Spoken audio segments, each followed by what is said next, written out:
سب سے زیادہ انسان اپنے لیے جو دعا کرنا چاہتا ہے رزق کے لیے، جی، اور اتنی سادہ سی دعائیں ہیں رزق کے حصول کے لیے، جیسے قرآن حکیم میں آتا ہے وَارْزُقْنَا جی، وَأَنْتَ خَيْرُ الرَّازِقِينَ، آپ ہمیں رزق عطا کر دیجئے اور آپ بہترین رزق عطا کرنے والے۔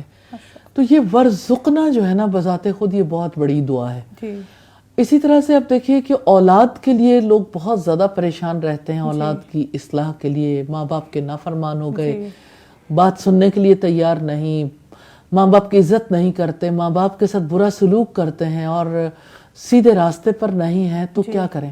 میں ایک سادہ سی بات بتانا چاہتی ہوں، کیونکہ نبی صلی اللہ علیہ وسلم بھی اسی طرح گائیڈ کرتے تھے۔ آپ سجدے میں اپنے بچے کا نام لے کر یہ دعا کر سکتے ہیں، اللہم اہدی، آگے نام لے لیں، احمد یا بلال یا محمد یا کوئی بھی نام، بچی کا ہے، بچے کا ہے۔ سجدے میں جو دعا کی جاتی ہے قبول ہوتی ہے۔ اللہم اہدی کا مطلب ہے اے اللہ ہدایت دے دے۔ اور اسی طرح سے اپنے بچوں کے لیے علم کی دعا کرنی چاہیے، اصلاح کی، جیسے بہت ہی خوبصورت دعا ہے اور اس کا چھوٹا سا حصہ ہے، وَأَصْلِحْ لِي فِي ذُرِّيَّتِي إِنِّي تُبْتُ إِلَيْكَ وَإِنِّي مِنَ الْمُسْلِمِينَ، میری اولاد کی اصلاح کر دیجئے۔ وَأَصْلِحْ لِي فِي ذُرِّيَّتِي، میری اولاد کی اصلاح کر دیجئے۔ اور اولاد کی اصلاح کے حوالے سے یہ پتہ چلتا ہے کہ بندہ خواہ کتنی بھی کوشش کر لے، اصلاح تو اللہ تعالیٰ نہیں کرنی۔ جی بالکل۔ اور دوسری بات یہ کہ جو غلطیاں اس سلسلے میں ہوئیں اولاد کے سلسلے میں، اللہ تعالیٰ ان سے درگزر فرمائے۔ اور اولاد کے سلسلے میں انسان سے غلطیاں ہوتی ہیں، انسان کو پتہ نہیں ہوتا، بعض اوقات انسان غلطی نہیں کرنا چاہتا، لیکن پھر بھی اللہ تعالیٰ کو ایک چیز ناپسند ہوتی ہے، انی تبت الیک، میں آپ کی طرف توبہ کرتی ہوں۔ تو اللہ تعالیٰ سے توبہ کرنی بہت ضروری ہے، کیونکہ انسان بعض اوقات اپنی اولاد کی محبت میں اتنا مبتلا ہوتا ہے کہ اپنے رب ہی کو بھول جاتا ہے۔ کتنی نمازوں پر اولاد کی وجہ سے اثرات آتے ہیں، اولاد کی خوشیوں کے لیے انسان کبھی کبھی حلال سے حرام باؤنڈری بھی ٹچ کر جاتا ہے۔ اولاد کے وقت اور اولاد کی صلاحیتوں کے مطابق جس طرح سے اولاد کو اپنے رب کا بنانا ہے، اس کی بجائے دنیا کا بنا بیٹھتے ہیں۔ تو اللہ تعالیٰ سے توبہ کرنی بہت ضروری ہے، اور یہ ریئلائز کروانا کہ میں مسلمانوں میں سے ہوں، کہ میں فرما برداروں میں سے، میری اولاد کی آپ اصلاح کر دیجئے۔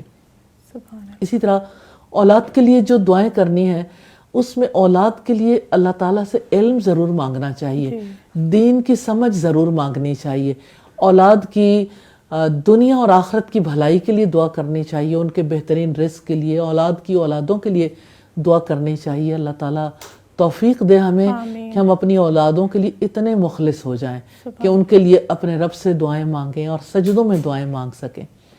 اسی طرح سے کتنی زیادہ ضرورت ہے اس بات کی کہ انسان اپنے اعمال کی قبولیت کے لیے دعائیں مانگے، اور پھر اپنے والدین کے لیے دعا مانگے، جیسے رب ارحمہما کما ربیانی صغیرا، اے میرے رب ان دونوں پر اپنا رحم فرما دینا جیسے انہوں نے بچپن میں مجھے پالا تھا، محبت کے ساتھ، شفقت کے ساتھ۔ اسی طرح سے اب آپ ان کے ساتھ شفقت کا معاملہ کر دیجئے۔